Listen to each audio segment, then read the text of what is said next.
Why have they not asked questions why the former governors in Imo State have equally been attacked? Viewers and subscribers, welcome once again to Think Tank TV. Now, recall that the governorship election in Imo State, Nigeria will be commencing. We brought to you some information regarding some accusations that was made by some groups in Imo State not too long ago, and right now we have other groups that have accused the current governor of Imo State in person of Hope Uzodimma of being high-handed, a political rascal, and being a dictator. The Ohanaeze Youth Council has issued a communique to the President of the Federal Republic of Nigeria in person of Bola Ahmed Tinubu, accusing Governor Hope Uzodimma of having plans to rig the election, in conjunction with the resident electoral commissioner of Imo State in person of Mrs. Sylvia Ago. They have also said that President Bola Ahmed Tinubu should ensure that the Commissioner of Police in Imo State, the Commandant of the Nigerian Security and Civil Defense Corps, and other security heads should be redeployed immediately, as they have uncovered plans by Hope Uzodimma and these security operatives to ensure that the election in Imo State is rigged. I'll be giving to you the full details of the communique not long from now. But before I do that, I'd like you to listen to the NLC President, who has made some critical statements regarding the attack on him in Imo State. Now, Hope Uzodimma has also come out to make some statements accusing the NLC President of being partisan in discharge of his duty. Now, it's been like war of words as the election proper commences in the next few hours. Do want to sit back as I'll be bringing more details to you. My name is Moses and this is Think Tank TV. There is no conflict. My relationship and that of my government with the Nigerian Labour Congress in Imo State is very cordial. All I have had is that the national leadership, the President of Nigerian Labour Congress, continues to issue threats. How he will shut Imo State down, how he will occupy Imo, how he will make life unbearable for Imo citizens. I have not been given the opportunity to understand the reasons behind all these threats. Since the President emerged as the President of Nigerian Labour Congress, I've only met him once in Abuja by chance. He has never led any formal complaint to me, person one-on-one. He has never visited his governor, my humble self. There has never been any courtesy extended to me. But I don't know the reason behind all this hostility to my government. I, for one, have a very good relationship with the Labour in my state, to the extent that the Labour has on several occasions given me award, commended me publicly and privately on the improved relationship between my government and them since my assumption into office. So I think that maybe something is wrong somewhere. But I'm looking forward for that day. I'll have an opportunity to engage with the national leadership of Nigerian Labour Congress. So I will understand actually really what are the issues. It's very surprising that the president of a labor union from Imo State will decide to be hostile to his state. Though I'm not completely surprised, because in several occasions he has mentioned and confirmed to me, to the public, that he's a member of the Labour Party. Of course, political contest that is going on now. The Labour Party also has a candidate in Imo State, and I am a candidate.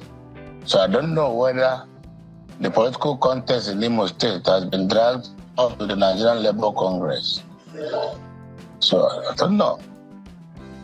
So maybe you help me find out. You've seen it for yourself. Now, one of the major issues of focus is the issues of workers being paid.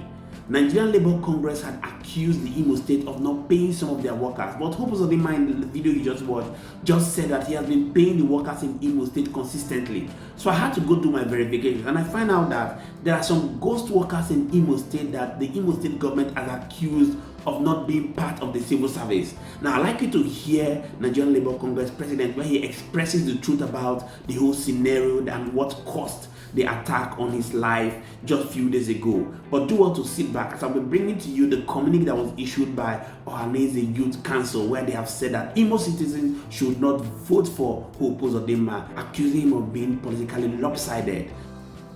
Since I'm NLC President, none of my family members will run for election. But let me answer you directly.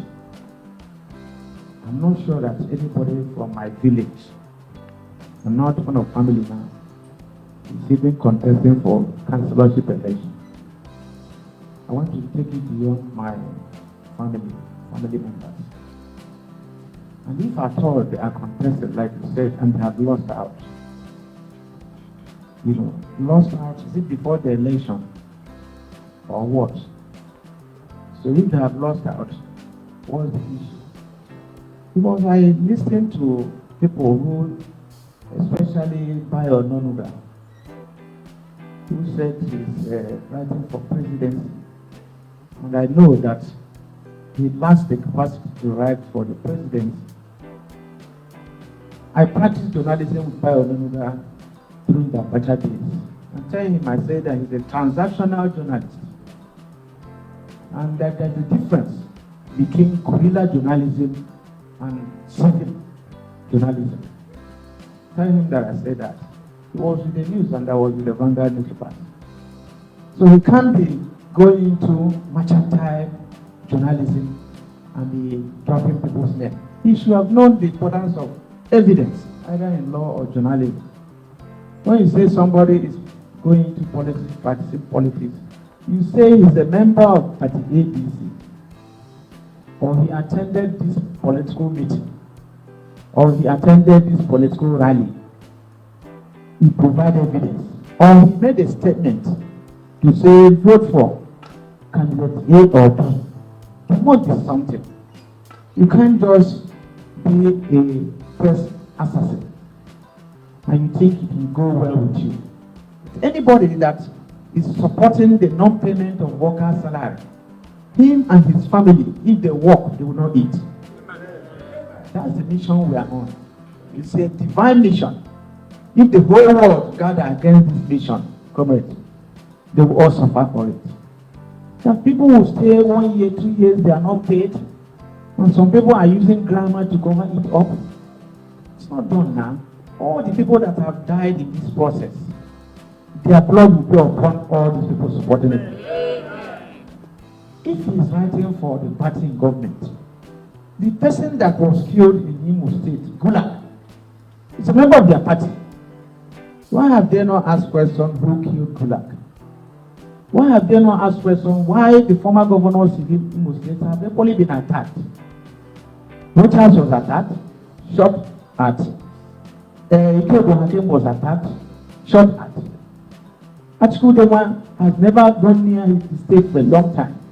Why are people not talking of the way people are being wasted in Imo? This other Ike Imo, his house was burnt, his uncle killed, everything he has burnt. This one that was talking yesterday, but that's the situation in Imo. And somebody is somewhere using flowery words, to cover evil.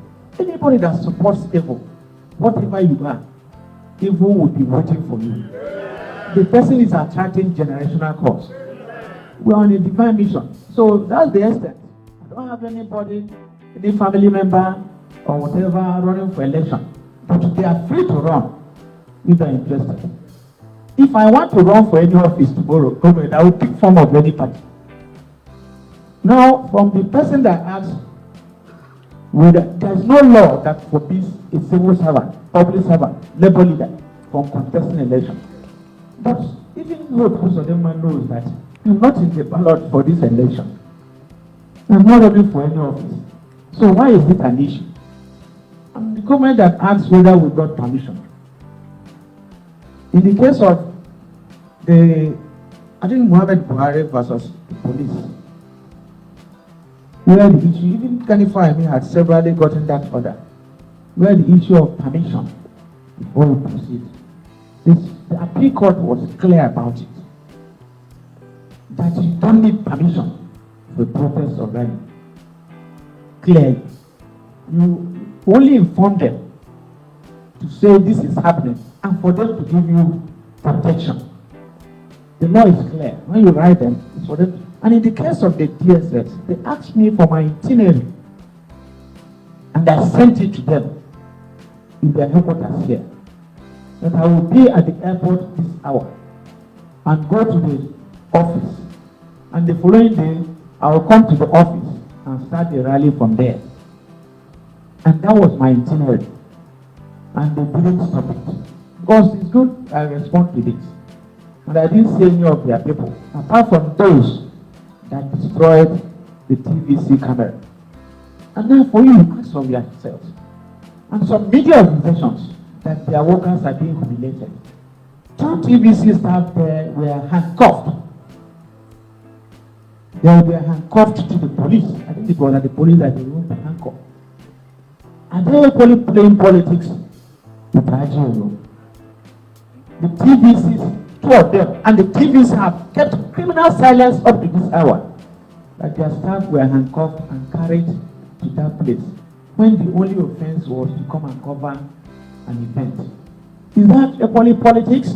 Why has the NUJ not said a word about the humiliation of journalists? Why has TVC kept quiet up to this moment about what happened to the journalists?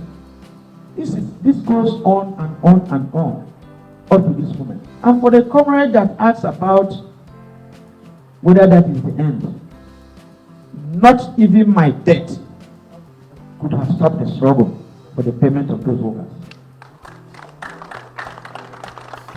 Alright guys, so the communique that was released by Ohanaeze Youth Council states as follows.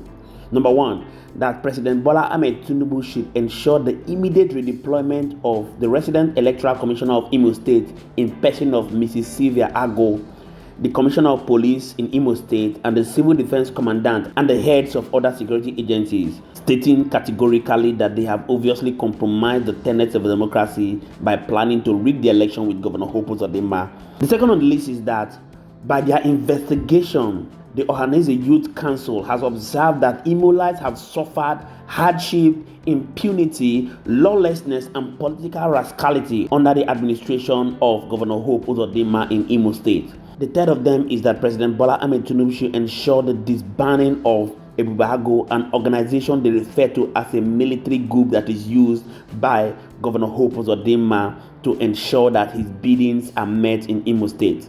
The fourth of them is that they have asked Imolites to reject the re-election of Governor Hope Uzodimma, as he is obviously not the best candidate for them. The fifth of them is that they are accused Governor Hope Uzodimma of corruption allegation, lawlessness, impunity, political rascality during his administration that has made Imolites to suffer untold hardship.